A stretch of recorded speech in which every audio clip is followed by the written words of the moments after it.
Lettera aperta del segretario della CGIL Buscema e di quello dei trasporti Pirrera per migliorare i collegamenti con Contrada Calcarelle, considerando la presenza dell'università e di diversi istituti superiori. È importante includere alcuni punti chiave nel prossimo bando di gara per il servizio di trasporto pubblico. Ecco alcune proposte formulate dal sindacato agrigentino della CGIL. Frequenze e orari potenziati. Vista la presenza di studenti universitari delle scuole superiori, si dovrebbe garantire un aumento della frequenza delle corse nelle fasce orarie di maggiore affluenza, la mattina presto e nel primo pomeriggio, orari flessibili anche per tenere conto di lezioni serali o altre attività scolastiche.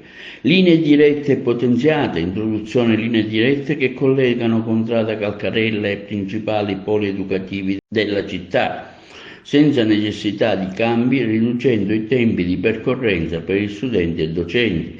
Autobus più capienti e accessibili. Durante gli orari di punta è necessario disporre mezzi più capienti con un'accessibilità per studenti con disabilità. Monitoraggio delle domande. Prevedere un sistema di monitoraggio continuo della domanda con strumenti come app di prenotazione o tracciamento dei flussi, in modo da poter adattare il servizio rapidamente in base alle necessità della popolazione scolastica e universitaria. Effettuare le convenzioni e abbonamenti agevolati a prezzi scontati, agevolazione per studenti universitari e delle scuole superiori, incentivando l'utilizzo del trasporto pubblico.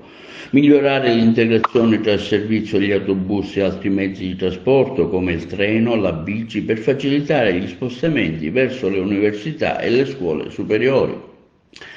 Ulteriori proposte sono state fatte per il collegamento con Montaperto e Giardina Gallotti, per migliorare il collegamento diretto, per esempio l'istituzione di una linea diretta, implementare un collegamento diretto tra Montaperto, Giardina Gallotti e Calcarelle renderebbe più agevole per gli studenti e residenti spostarsi quotidianamente, riducendo i tempi di viaggio e migliorando l'efficienza del trasporto nella zona.